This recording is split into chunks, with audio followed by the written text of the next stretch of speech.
इस वक्त बीजेपी नेता संबित पात्रा प्रेस कॉन्फ्रेंस कर रहे हैं, आपके लिए चलते हैं। अब उनकी एक किताब छपी है विगत वर्ष। गुप्ता जी को स्वर्ग सिधारे 4 दशक हो चुका है, मगर उन्होंने अपनी जीवनी लिखी थी। जीवनी का नाम है सफर कहीं रुका नहीं, झुका नहीं।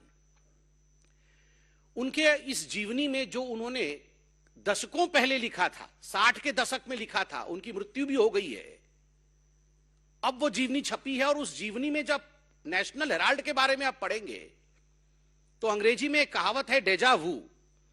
आपको ऐसा लगेगा मानो हू बहू वही सब कुछ आज फिर से रूपांतर हो रहा है, फिर से उसी कहानी को दोहराई जा रही है। उस समय चंद्रभानु गुप्ता जी ने स्पष्ट शब्दों में क्या क्या कहा था, मैं आपको बताता हूं। किताब में चंद्रभानु गुप्ता जी कहते हैं कि जो नेशनल हेराल्ड है उसके फंडिंग को लेकर बहुत सारे सवाल हम सबके मन में उठते रहे। जिस प्रकार से ये नेशनल हेराल्ड है, ये कोई कांग्रेस की पत्रिका नहीं है।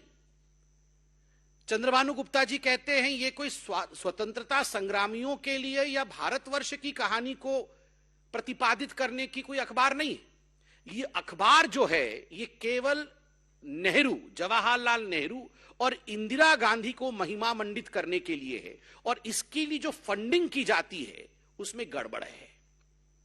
यहां तक चंद्रभानु गुप्ता कहते हैं कांग्रेस के 60 की दशक में कि यदि कोई इन्वेस्टिगेटिव एजेंसी, कोई जांच एजेंसी नेशनल हेराल्ड पे जांच खोल ले और उसके पैसे के विषय को अगर देखना शुरू कर दे तो बहुत बड़ा खुलासा, a big exposé will happen, बहुत बड़ा खुलासा हो जाएगा। आप सोचिए, ये जो परिवार है नेहरू परिवार, ये परिवार तब भी भ्रष्टाचारी है, तो ये भ्रष्टाचार इनको विरासत में मिली है। ये केवल सोनिया जी और राहुल जी भ्रष्टाचारी है ऐसा नहीं है, विरासत में परिवार में भ्रष्टाचार चला आ रहा है। और इसका जो खुलासा है ये चंद्रभानु गुप्ता जी करते हैं, उनके खुद के 4 बार के मुख्यमंत्री करते हैं। वो आगे कहते हैं, the policy of the National Herald was to promote the Nehru family only. एक ही पॉलिसी थी कि नेहरू फैमिली को प्रमोट किया जाए, और फ्रीडम ऑफ प्रेस के नाम पर जो भी नेहरू गांधी परिवार के खिलाफ कहता था, किस प्रकार से उनके खिलाफ मुहिम छेड़ा जाए, यह नेशनल हेराल्ड का मुख्य उद्देश्य था।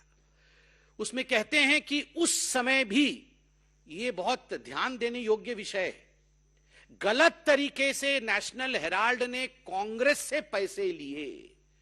जो पैसे लोगों ने कांग्रेस पार्टी को दिए थे, चंदा में दिए थे, डोनेशन में दिए थे, उस पैसे को नेशनल हेराल्ड में लगाया गया। सोच के देखिए, आज भी 90 करोड़ रुपए का विषय चल रहा है कि किस प्रकार से करोड़ों रुपए कांग्रेस पार्टी से गलत तरीके से, असंवैधानिक तरीके से, इलीगल तरीके से money was siphoned from the Congress party to the National Herald and from National Herald back to the mother and the son duo, the company called as Young India. तो ये जो मनी सर्किटिंग थी वो उस समय भी चल रही थी, और कांग्रेस का पैसा उस समय भी नेशनल हेराल्ड में गया था। सोच के देखिए, भ्रष्टाचार बेरोक टोक, अनस्टॉपेबल। मतलब भ्रष्टाचार और करप्शन तब से चल रहा है, नेहरू जी के समय से।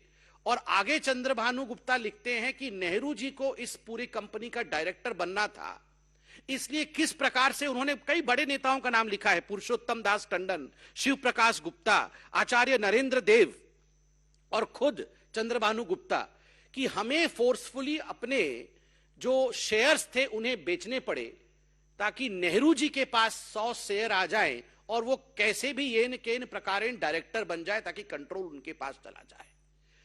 और अगर कोई इन्वेस्टिगेटिव एजेंसी नेशनल हेराल्ड को इन्वेस्टिगेट कर लेगी तो बहुत बड़ा खुलासा होने वाला है। ये 60 के दशक में चंद्रभानु जी ने कहा था। और मैं तो कहूंगा, गुलाम नबी जी केवल अभी नहीं है, उस समय भी कांग्रेस के अंदर गुलाम नबी जी थे जिन्होंने सच्चाई को सामने रखा, सच्चाई को उजागर किया, और जो कांग्रेस के अंदर की गड़बड़ियां हैं उन विषयों को जनता के बीच रखा।